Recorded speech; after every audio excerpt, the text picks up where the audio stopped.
आज के दौर में फेक न्यूज़ हमारे लिए एक बहुत बड़ा समस्या बन चुका है। फेक न्यूज़ से न सिर्फ लोग गुमराह होते हैं बल्कि कई लोग इसकी वजह से जान भी गंवा चुके हैं। मोदी सरकार फेक न्यूज़ को रोकने के लिए एक नीति लाना चाहती है, लेकिन इस नीति का विरोध हो रहा है। इस वीडियो में हम आईटी नियमों में संशोधन के मसौदे के बारे में जानेंगे। साथ ही यह भी जानेंगे कि एडिटर्स गिल्ड ऑफ इंडिया और अन्य स्वतंत्र फैक्ट चेकर्स सरकार के इस पहल पर क्यों चिंता जता रहे हैं। खबर में आगे बढ़े उससे पहले आपसे अपील है कि इस वीडियो को ज़्यादा से ज़्यादा लाइक करें और इसे ज़्यादा से ज़्यादा लोगों के साथ में शेयर करें। अब खबर पर वापस आते हैं। इलेक्ट्रॉनिक्स और सूचना प्रौद्योगिकी मंत्रालय ने मंगलवार को सूचना प्रौद्योगिकी मध्यस्थ दिशा निर्देश और डिजिटल मीडिया आचार संहिता नियम 2021 के मसौदे में संशोधन जारी किया, जिसे पहले सार्वजनिक परामर्श के लिए जारी किया गया था। इसमें कहा गया है कि प्रेस सूचना ब्यूरो यानी पीआईबी की फैक्ट चेकिंग इकाई द्वारा फर्जी यानी फेक मानी गई किसी भी खबर को सोशल मीडिया मंचों समेत सभी मंचों से हटाना पड़ेगा। ऐसी सामग्री जिसे फैक्ट चेकिंग के लिए सरकार द्वारा अधिकृत किसी अन्य एजेंसी या केंद्र के किसी भी कार्य के संबंध में भ्रामक के रूप में चिन्हित किया गया है, उसे ऑनलाइन मंचों यानी इंटरमीडियरीज पर अनुमति नहीं दी जाएगी।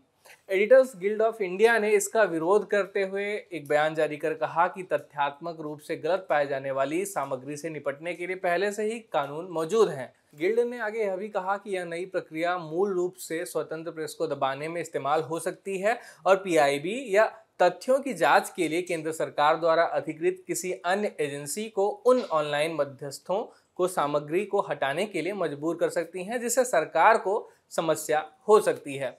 गिल्ड ने बुधवार को सरकार से आग्रह किया कि सोशल मीडिया कंपनियों को पत्र सूचना कार्यालय यानी पीआईबी द्वारा फर्जी माने जाने वाले समाचारों को हटाने के लिए निर्देश देने वाले आईटी नियमों में संशोधन के मसौदे को हटाया जाए। एडिटर्स गिल्ड ऑफ इंडिया द्वारा जारी बयान में यह भी कहा गया है कि गिल्ड द्वारा मंत्रालय से इस नए संशोधन को हटाने और डिजिटल मीडिया के लिए नियामक ढांचे पर प्रेस निकायों, मीडिया संगठनों और अन्य हितधारकों के साथ सार्थक परामर्श शुरू करने का आग्रह करता है, ताकि प्रेस की स्वतंत्रता को कोई नुकसान न हो। गिल्ड ने सूचना प्रौद्योगिकी यानी आईटी नियम के मसौदा संशोधन पर गहरी चिंता व्यक्त करते हुए यह भी कहा कि फर्जी समाचारों के निर्धारण का जिम्मा केवल सरकार के हाथों में नहीं हो सकता।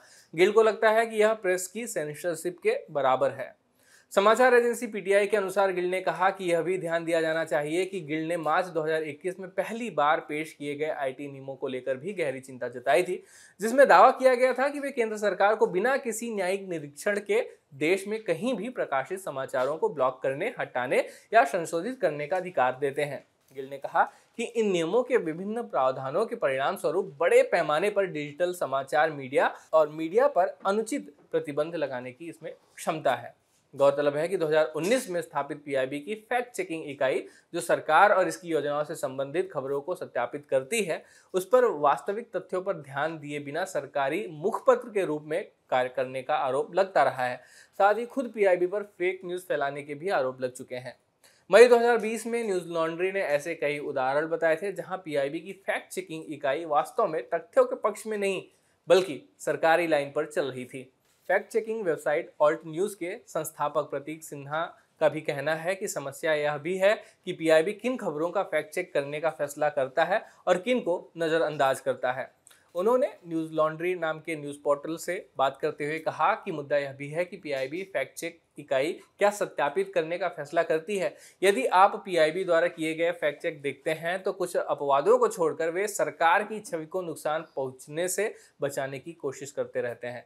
वे उन चुनिंदा खबरों का फैक्ट चेक करते हैं जो स्वभाव से राजनीतिक हैं और सत्तारूढ़ पार्टी के लिए आलोचनात्मक हैं।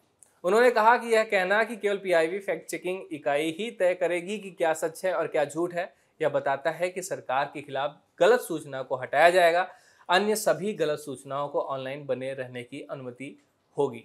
सरकार के इस कदम को लेकर और भी चिंताएं जाहिर की जा रही हैं। कुछ लोगों का यह भी मानना है कि अगर पीआईबी को इस तरह के अधिकार मिले तो यह कुछ इस तरह होगा कि खुद ही पुलिस इसकी जांच भी करेगी, दोषी भी ठहराएगी और सजा भी तय वही करेगी। साथ ही संविधान के अनुच्छेद 19 का भी हवाला दिया जा रहा है कि जो स्वतंत्रता का अधिकार है उसका क्या।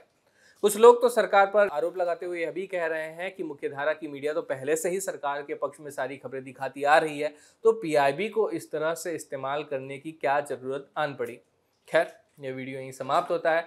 आईटी नियमों के संशोधन के मसौदे के बारे में आपकी क्या राय है, आपकी चिंताएं भी क्या क्या हैं, वो सभी कमेंट बॉक्स में ज़रूर लिखें। ये वीडियो यहीं समाप्त होता है। धन्यवाद।